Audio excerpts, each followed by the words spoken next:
Good morning दोस्तों। एक बार फिर से एक्सपोजन कोचिंग क्लासेस के ऑनलाइन प्लेटफॉर्म पर आपका हार्दिक अभिनंदन है। और आज की क्लास को लेकर हम बात करेंगे जो अपने पास उप सहसंयोजक यौगिकों की विशेष टर्म और शब्दावली को लेकर। तो नेक्स्ट जो टॉपिक है उप सहसंयोजक यौगिकों में, वह है अपने पास उप सहसंयोजक यौगिकों से संबंधित महत्वपूर्ण शब्दावली। तो महत्वपूर्ण शब्दावली में सबसे पहले हम बात करेंगे अपने पास वह रहेगी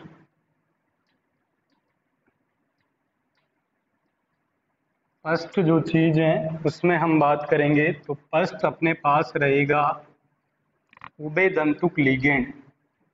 उभयदंतुक लिगेंड, उभयदंतुक लिगेंड बोले तो एम्बीडेंटेड लिगेंड।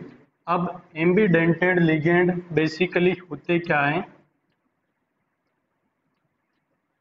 ऐसे लिगेंड जिसमें दो दाता परमाणु होते हैं, ऐसे एक दंतुक लिगेंड जिसमें दाता परमाणुओं की संख्या 2 होती हैं, परंतु एक बार में केवल एक ही स्पीशीज इलेक्ट्रॉन दान करती हैं, उभयदंतुक लिगेंड कहलाती हैं। तो वे लिगेंड डेफिनेशन यहाँ देख लेते हैं। वे लिगेंड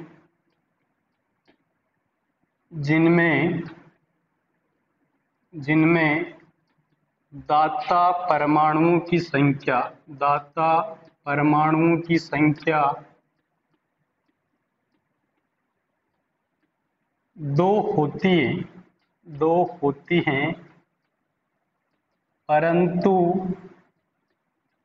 एक बार में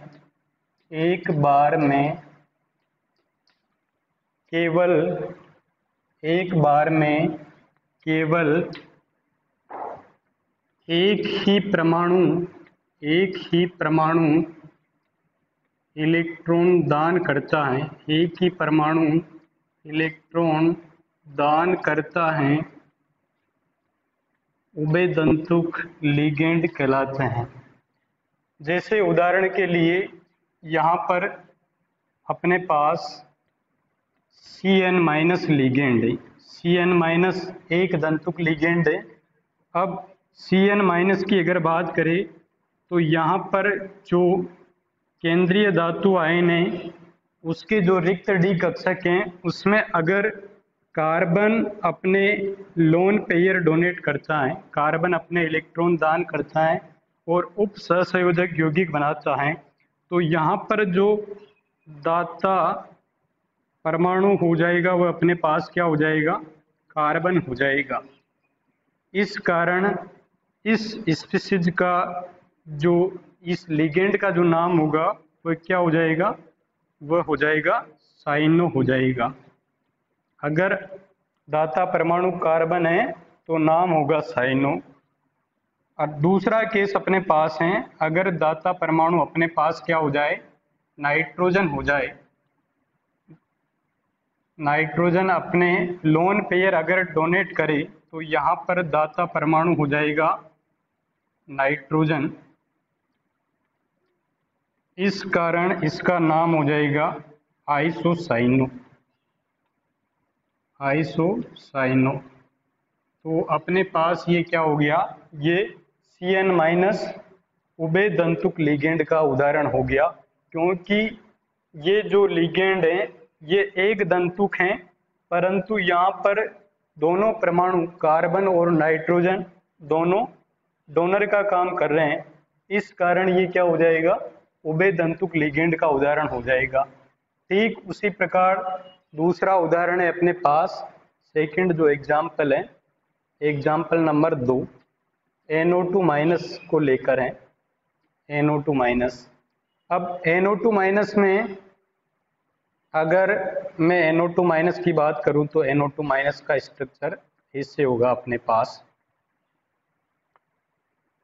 यहाँ पर अगर मैं ये बात करूँ, जो अटैकिंग जो साइड हैं, सॉरी, जो दाता परमाणु हैं वो अपने पास नाइट्रोजन है जो कि लोन पेयर डोनेट कर रहा है। एम बोले तो केंद्रीय धातु आयन को लोन पेयर डोनेट कर रहा है। तो यहाँ पर जो दाता परमाणु है वह अपने पास हो गया नाइट्रोजन। दाता परमाणु नाइट्रोजन होने के कारण इसका नाम हो जाएगा नाइट्रो। अब दूसरा इसी में केस है, अगर दाता परमाणु नाइट्रोजन नहीं होकर दाता परमाणु ऑक्सीजन है, जैसे इस अपने पास ये आ गया, यहाँ पर दाता परमाणु अपने पास हो गया ऑक्सीजन हो गया O माइनस, ये चार्ज इस पर आएगा ये, तो दाता परमाणु यहाँ पर ये हो गया। तो यहाँ अगर दाता परमाणु अगर ऑक्सीजन हो जाता है तो इसका जो नाम हो जाएगा वह क्या हो जाएगा, नाइट्राइटो हो जाएगा, नाइट्राइटो हो जाएगा। इसी प्रकार तीसरा उदाहरण है अपने पास, एग्जाम्पल नंबर 3 है ACN। ACN में अगर दाता परमाणु सल्फर है, सल्फर अगर केंद्रीय धातु आयन को इलेक्ट्रॉन दान कर रहा है तो क्या नाम हो जाएगा बच्चों, तो उसका नाम हो जाएगा थायोसाइनेटो, थायोसाइनेटो हो जाएगा। अगर दाता परमाणु सल्फर न होकर दाता परमाणु नाइट्रोजन हो जाए, NaC नाइट्रोजन हो जाए, तो नाम हो जाएगा इसका आइसोथायोसाइनेटो, आइसोथायोसाइनेटो हो जाएगा, आइसोथायोसाइनेटो हो जाएगा। तो ये जो तीनों उभयदंतुक लिगेंड हैं वह अति महत्वपूर्ण है और एग्जाम में इनसे क्वेश्चन पूछा जाता है कि उभयदंतुक लिगेंड क्या होते हैं, उसका कोई एक एग्जाम्पल बताइए, तो आपको इनमें से कोई एक एग्जाम्पल बता देना है।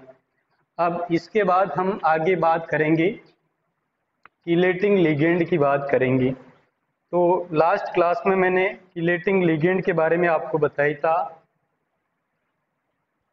तो किलेटिंग लिगेंड बेसिकली होती क्या है, वे द्विदंतुक या बहुदंतुक लिगेंड जिनमें दाता परमाणुओं की संख्या 2 या 2 से अधिक होती है, वे आपस में केंद्रीय धातु आयन को इलेक्ट्रॉन दान कर उप सहसंयोजक बंध का निर्माण करते हैं, जिससे एक वलय रूपी संरचना का निर्माण होता है।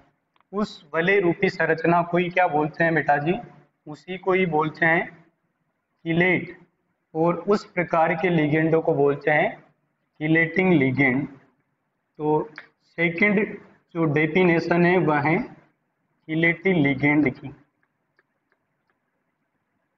इंग्लिश में इसको बोलते हैं किलेट लिगेंड। तो डेफिनेशन इसकी हो जाएगी, वे द्विदंतुक या बहुदंतुक लिगेंड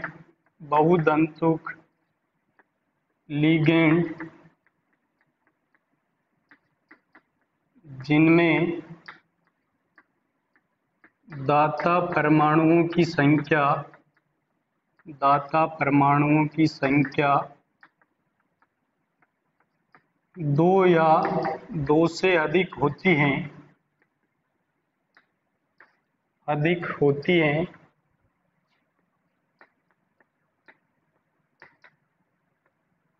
वे केंद्रीय धातु आयन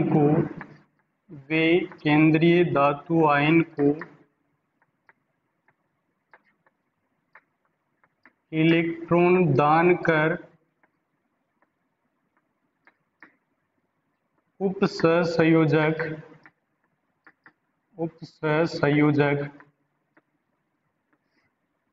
बंध के माध्यम से वलय रूपी संरचना का निर्माण करते हैं। वलय रूपी संरचना का निर्माण करते हैं। किलेटी लिगेंड कहलाते हैं।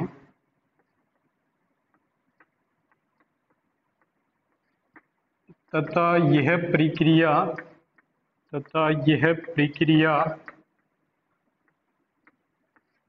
किलेटीकरण कहलाती है। ये प्रक्रिया किलेटीकरण कहलाती है। अब किस प्रकार से किलेट का निर्माण करेंगे वो देख लेते हैं। तो जैसे अपने पास उदाहरण के लिए Cu+2 आयन है। Cu+2 आयन एक्वस रूप में, एक्वस मीन्स जलीय विलयन के रूप में है। अगर ये इथाइलिन डायएमीन से रिएक्शन करता है, ये हो गया इथाइलिन डायएमीन, CH2NH2 को बोलते हैं इथाइलिन डायएमीन, जो कि उदासीन लिगेंड है। इसके 2 मोल से अगर ये रिएक्शन करता है तो अपने पास जो कोऑर्डिनेशन कंपाउंड होगा वह क्या होगा, वह इस टाइप से होगा। ये बीच में अपने पास केंद्रीय धातु आयन कॉपर हो जाएगा और इथाइलिन डायएमीन, ये एक इथाइलिन डायएमीन, तो यहाँ पर मैंने लिख दिया राइट साइड में, और दूसरा जो इथाइलिन डायएमीन है वह यहाँ लिख देते हैं, लेफ्ट साइड में लिख देते हैं उसको।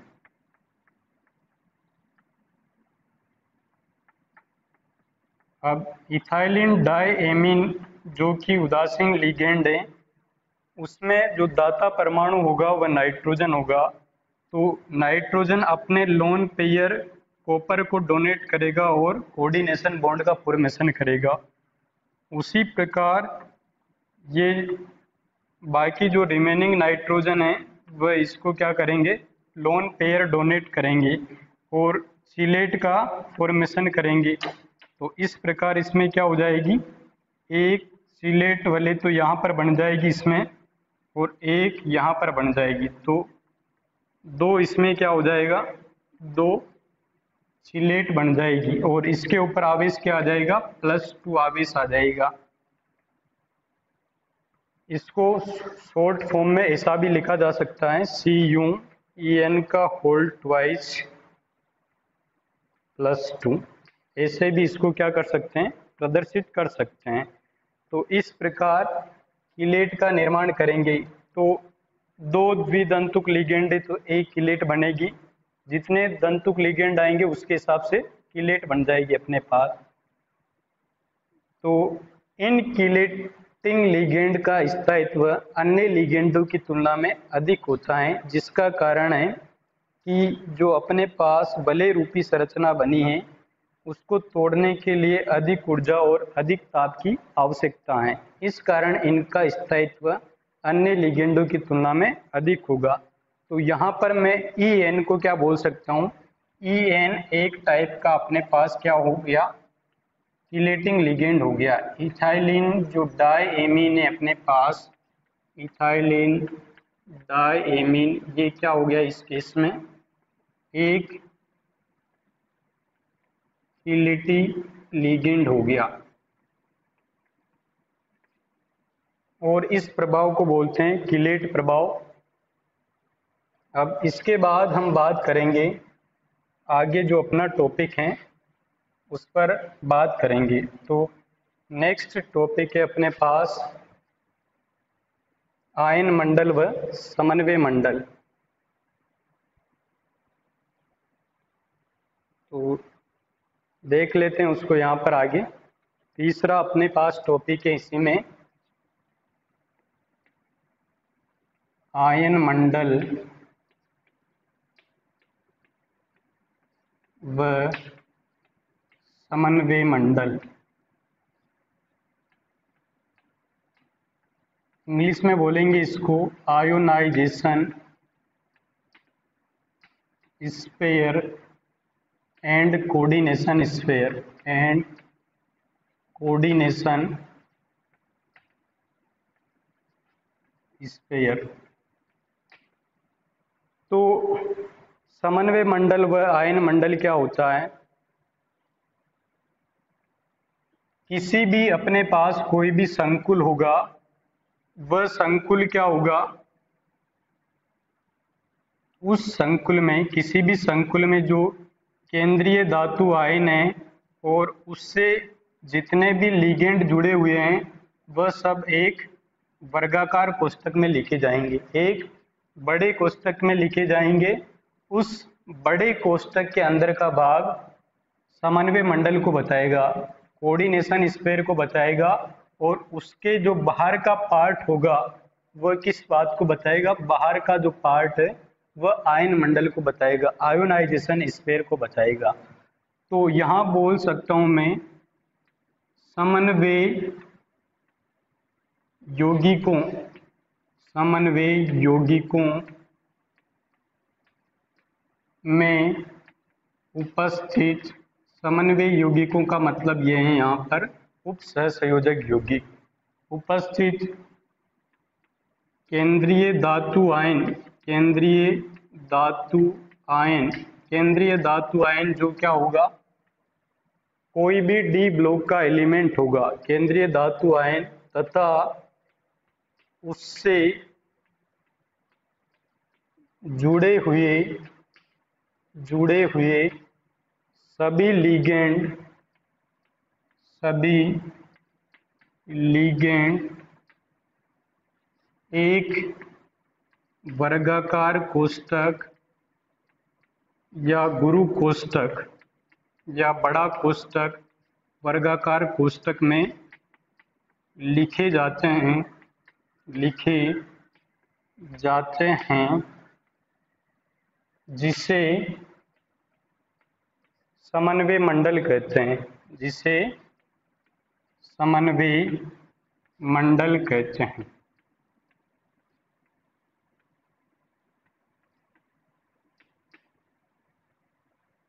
तो यहाँ पर जैसे उदाहरण के लिए अपने पास ये कोबाल्ट केंद्रीय धातु आयन है, जो भी स्क्वायर ब्रैकेट होगा उसके जो सबसे पहले एलिमेंट आएगा वह क्या होगा, केंद्रीय धातु आयन होगा, और उसको छोड़कर जितने भी उसके अतिरिक्त स्पीशीज या कोई भी एटम है वह क्या होंगे, वह लिगेंड्स होंगे। तो यहाँ पर NH3 एक लिगेंड मैंने मान लिया, वह 5 लिगेंड है और एक Cl क्लोरो लिगेंड है। तो ये जो भी अंदर का पार्ट है ये क्या हो जाएगा अपने पास, ये अंदर का पार्ट पूरा क्या हो जाएगा, पूरा इसको बोलेंगे समन्वय मंडल, समन्वय मंडल हो जाएगा।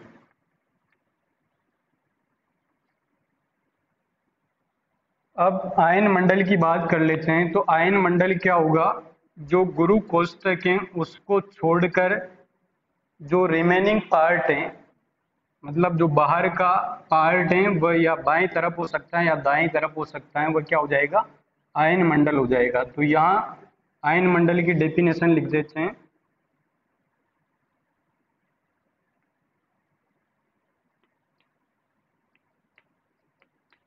गुरु कोष्ठक या वर्गाकार ब्रैकेट, वर्गाकार ब्रैकेट या कोष्ठक को छोड़कर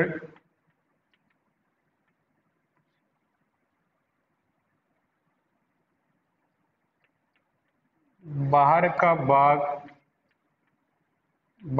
भाग आयन मंडल कहलाता है, बाहर का भाग आयन मंडल कहलाता है।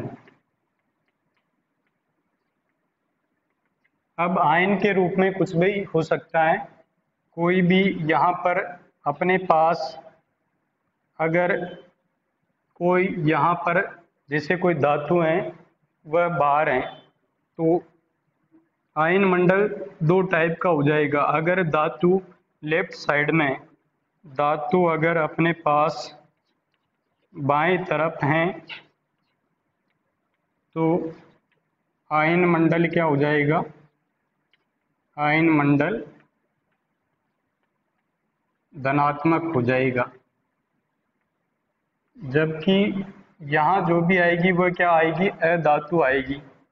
तो अधातु अगर दाईं तरफ है, अधातु अगर दाईं तरफ है तो जो आयन मंडल है वह अपने पास क्या हो जाएगा, आयन मंडल ऋणात्मक हो जाएगा।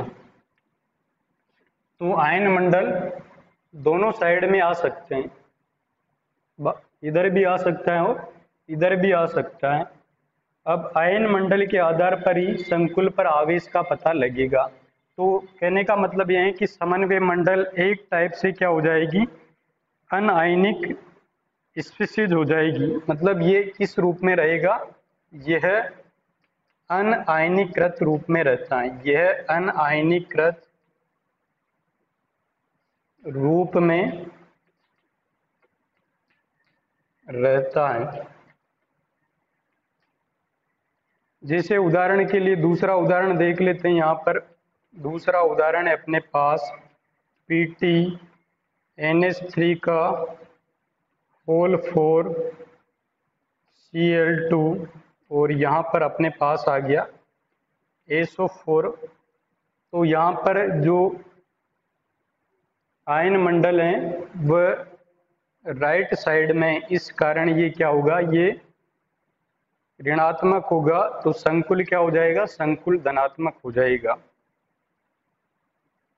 हाँ, अब इसके बाद हम बात करेंगे, ये आप स्क्रीनशॉट ले सकते हो इसका, यहाँ तक आपको समझ में आ गया हो तो।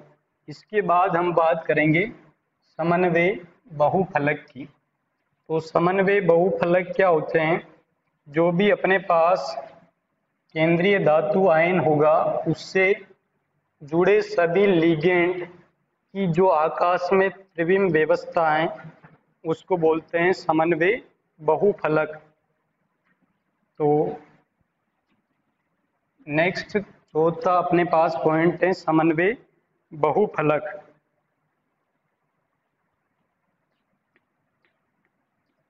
समन्वय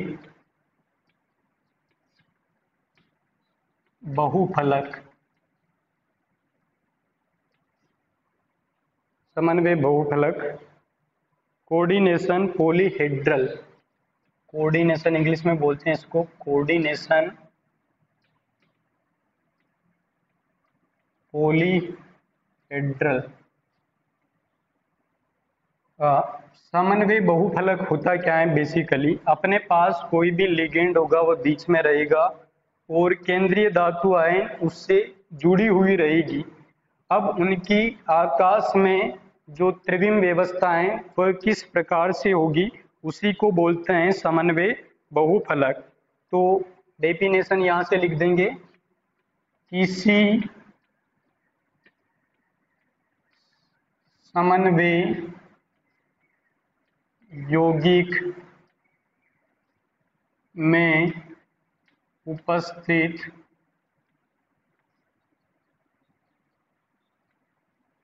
केंद्रीय धातु आयन तथा उससे जुड़े हुए सभी लिगेंडों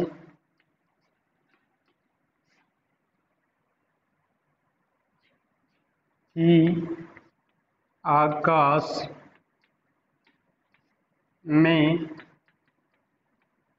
त्रिविम व्यवस्था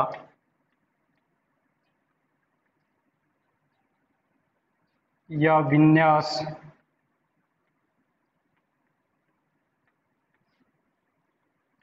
समन्वय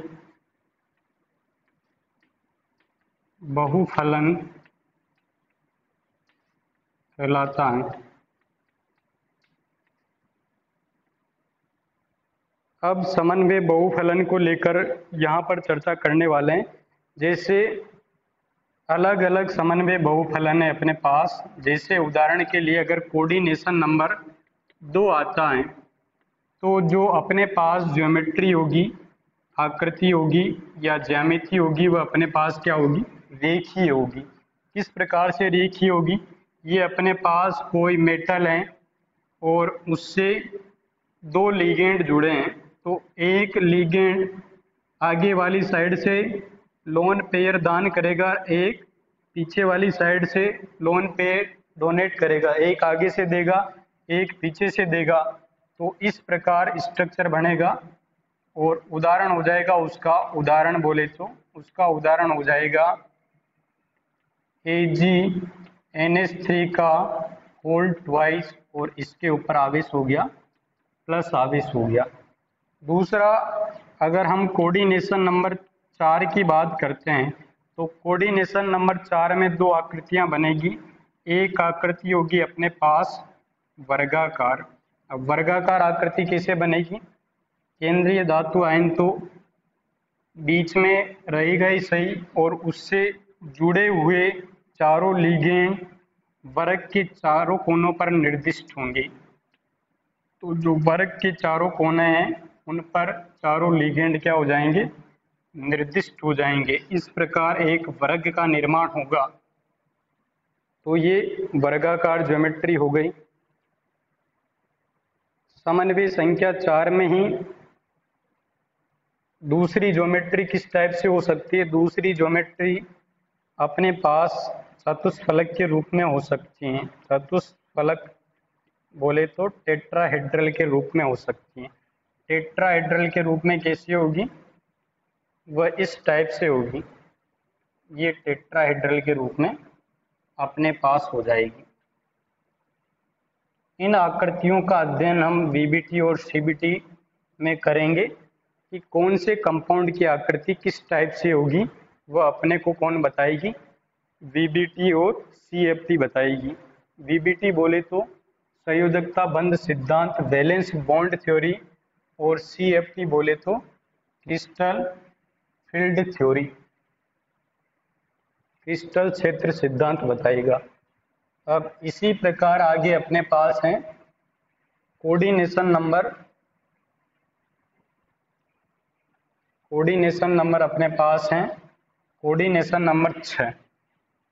अब कोऑर्डिनेशन नंबर अगर 4 के बाद पहले 5 की बात कर लेते हैं, उसके बाद 6 की बात करेंगे। तो कोऑर्डिनेशन नंबर अगर 5 की बात करूं तो कोऑर्डिनेशन नंबर 5 में जो ज्योमेट्री पॉसिबल ज्यामिति बन सकती हैं वह एक तो इस टाइप से बन सकती हैं कि जो अपने पास 3 जो लिगेंड हैं वह तो त्रिभुज के तीनों कोनों पर स्थित हो और 2 लिगेंड ऊपर और नीचे से इलेक्ट्रॉन डोनेट करें, तो जो आकृति बनेगी वह अपने पास होगी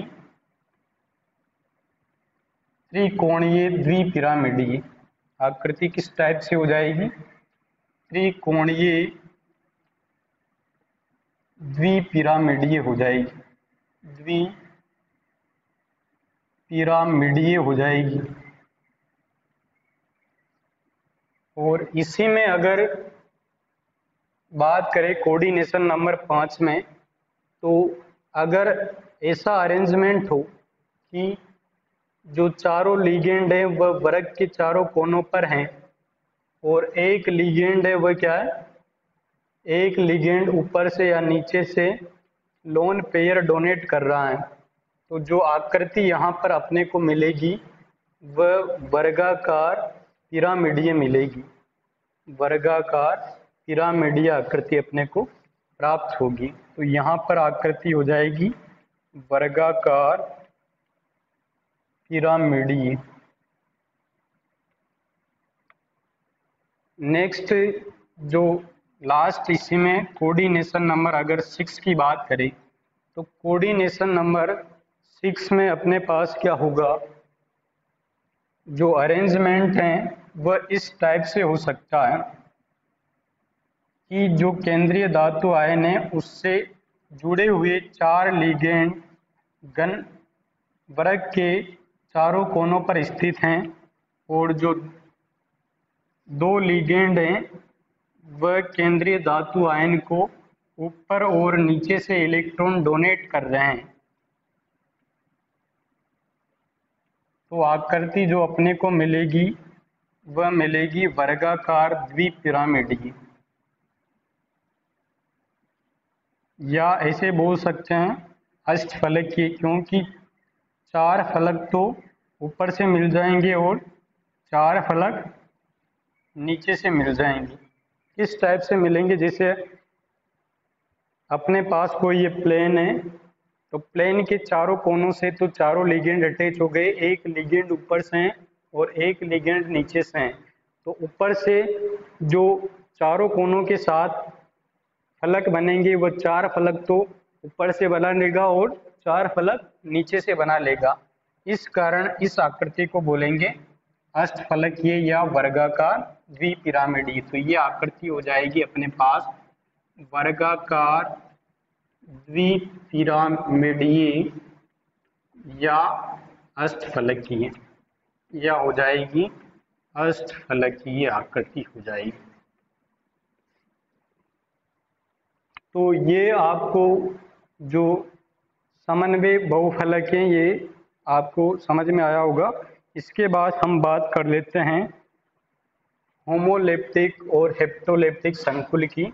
तो नेक्स्ट अपना इसके बाद जो टॉपिक है वह है होमोलेप्टिक और हेट्रोलेप्टिक कॉम्प्लेक्स।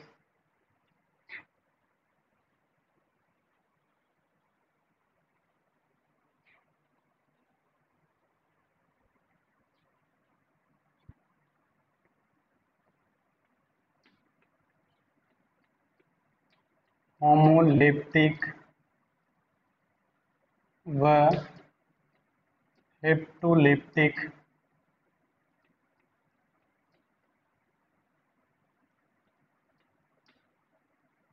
संकुल।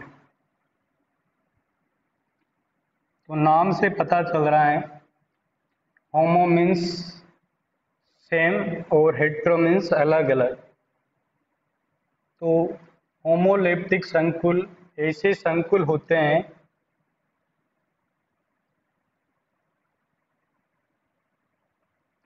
जिनसे जुड़े हुए सभी लिगेंड एक टाइप के हो, एक ही प्रकार के हो।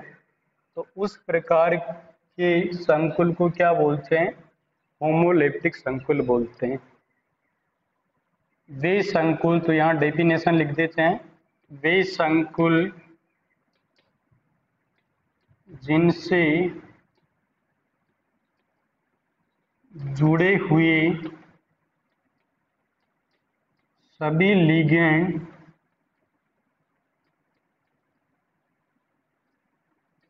एक ही प्रकार के हो,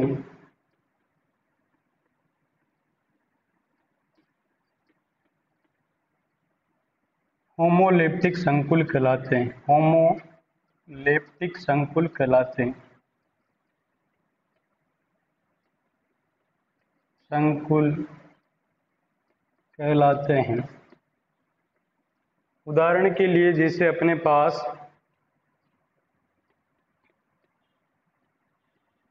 APCN6 का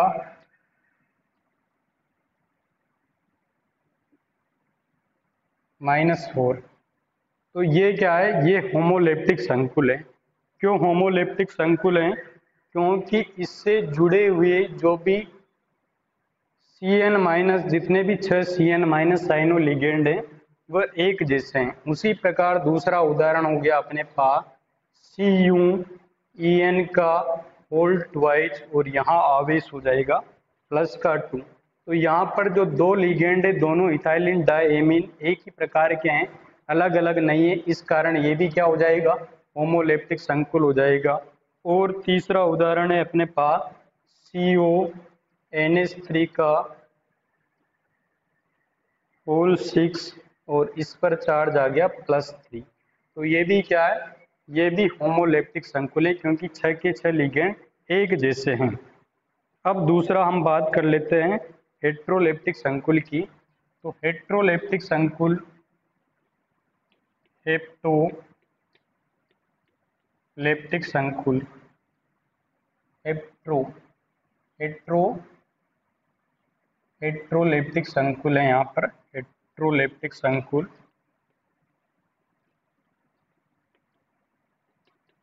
तो डेफिनेशन क्या हो जाएगी, वे संकुल यौगिक या वे संकुल जिनसे जुड़े हुए लिगेंड अलग अलग हो हेट्रोलेप्टिक संकुल कहलाएंगे। हेट्रोलेप्टिक संकुल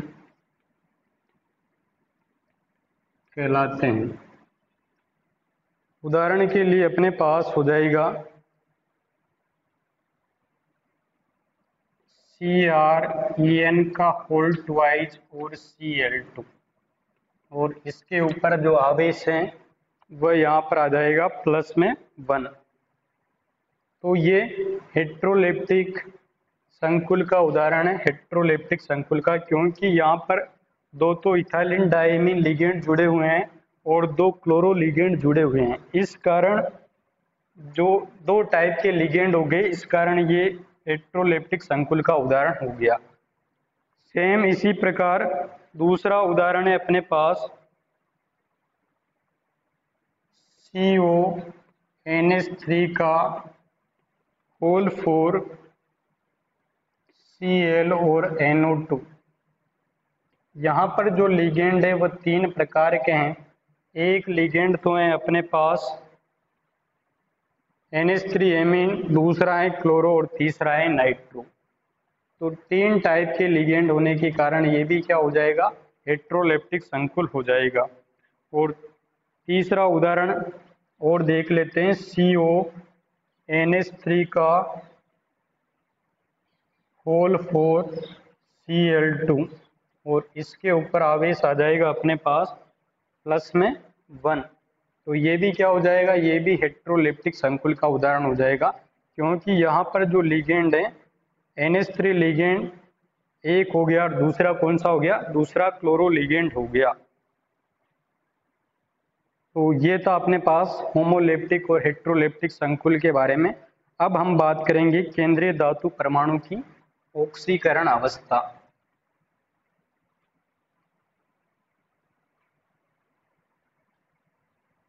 तो नेक्स्ट टॉपिक रहेगा अपना, वह है केंद्रीय धातु परमाणु की ऑक्सीकरण अवस्था।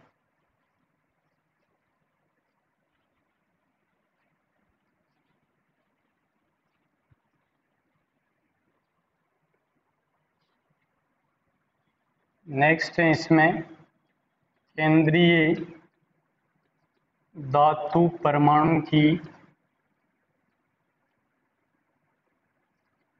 ऑक्सीकरण अवस्था।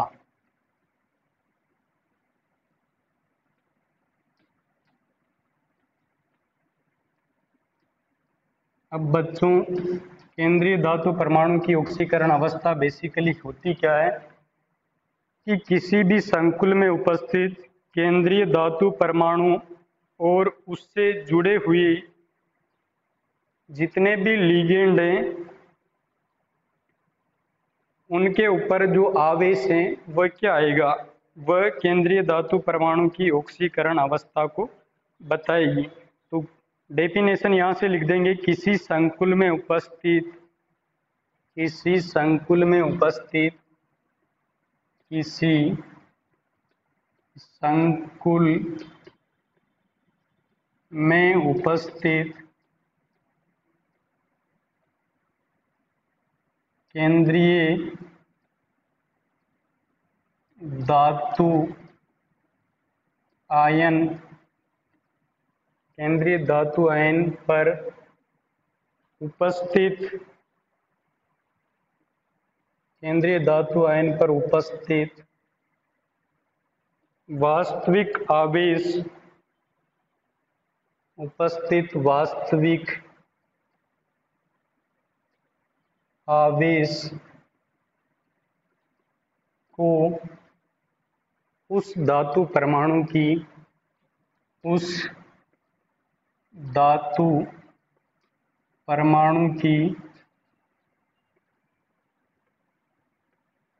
ऑक्सीकरण अवस्था कहते हैं। उस धातु परमाणु की ऑक्सीकरण अवस्था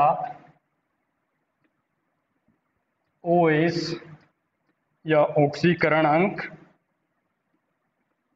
कहते हैं। अब ये ऑक्सीकरण अंक यदि लिगेंडों से नहीं जुड़ा है तो ये प्राथमिक संयोजकता हो जाएगी। यदि केंद्रीय धातु परमाणु, यदि केंद्रीय धातु परमाणु या आयन, केंद्रीय धातु आयन लिगेंड से नहीं जुड़ा है या लिगेंडों से नहीं जुड़ा है तो वह प्राथमिक संयोजकता कहलाती है। प्राथमिक संयोजकता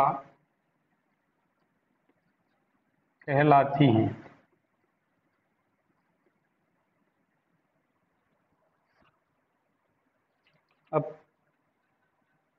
अब कैसे केंद्रीय धातु आयन पर आवेश ज्ञात करते हैं उसकी चर्चा करेंगे। तो अपने पास ये कोई संकुल हैं K4Fe(CN)6, एक संकुल अपने पास ये है। अब इसमें अपने पास जो केंद्रीय धातु आयन है वह आयरन है, उस पर अपने को क्या करना है, आवेश ज्ञात करना है। तो आयरन पर आवेश ज्ञात करने के लिए मैं आपको एक नोट लिखा रहा हूं। नोट है, किसी संकुल पर उपस्थित आवेश, किसी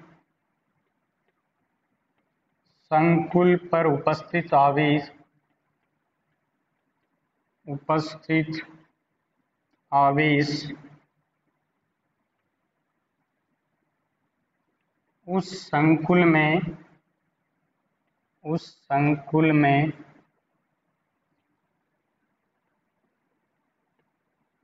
केंद्रीय धातु आयन तथा लिगेंडों के आवेश के योग के बराबर होता है। तो यहाँ अपने को आयरन पर क्या निकालना है, ऑक्सीकरण अंक निकालना है। आयरन का ऑक्सीकरण अंक या आयरन की ऑक्सीकरण अवस्था निकालनी है। तो ऑक्सीकरण अवस्था निकालने के लिए बेटा जी आपको क्या करना पड़ेगा, सबसे पहले पोटेशियम पर आपको आवेश पता होना चाहिए। तो पोटेशियम अपने पास आवर्त सारणी में पहले वर्ग का तत्व है। सारीय धातुओं में जो पहले आती है अपने पास सारीय धातु, वह है लीना की रब से फरियाद। तो इस कारण इस पर आवेश फर्स्ट M है तो +1 हो जाएगा। तो 4 है तो इस कारण 4 × +1। अब अपने को ज्ञात किस पर करना है, आयरन पर। तो आयरन पर X मान लेंगे तो X प्लस, अब लिगेंड की बात करेंगे। CN लिगेंड किस प्रकार का लिगेंड है, ये ऋणावेशित लिगेंड है और इसके ऊपर चार्ज आता है -1। तो 6 लिगेंड है तो 6 × -1 बराबर क्या हो जाएगा, बराबर 0 हो जाएगा। या ऐसे लिख सकते हैं, इसको ब्रेक करेंगे तो 4K प्लस बनेगा और संकुल पर चार्ज क्या हो जाएगा, -4 हो जाएगा। तो उस फॉर्मूले से भी आ जाएगा। तो यहाँ पर 4 + x और -6 बराबर 0। तो x की वैल्यू क्या आ जाएगी, 6 - 4 बोले तो +2। तो आयरन यहाँ पर किस रूप में होगा, +2 के रूप में होगा। तो ये इस पर चार्ज आ गया +2। तो आयरन का ऑक्सीकरण अंक क्या होगा, +2 होगा। इसी प्रकार दूसरा उदाहरण देख लेते हैं। दूसरा उदाहरण है अपने पास, दूसरा उदाहरण यहाँ देख लेते हैं।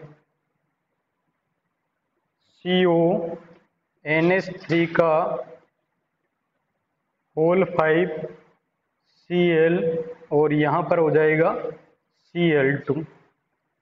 तो नोट अपने पास हैं कि किसी भी संकुल पर उपस्थित जो आवेश होगा वह केंद्रीय धातु आयन और उससे जुड़े सभी लिगेंडों के आवेश के योग के बराबर होगा। तो कोबाल्ट पर आवेश अपने को फाइंड करना है तो X मान लेंगे।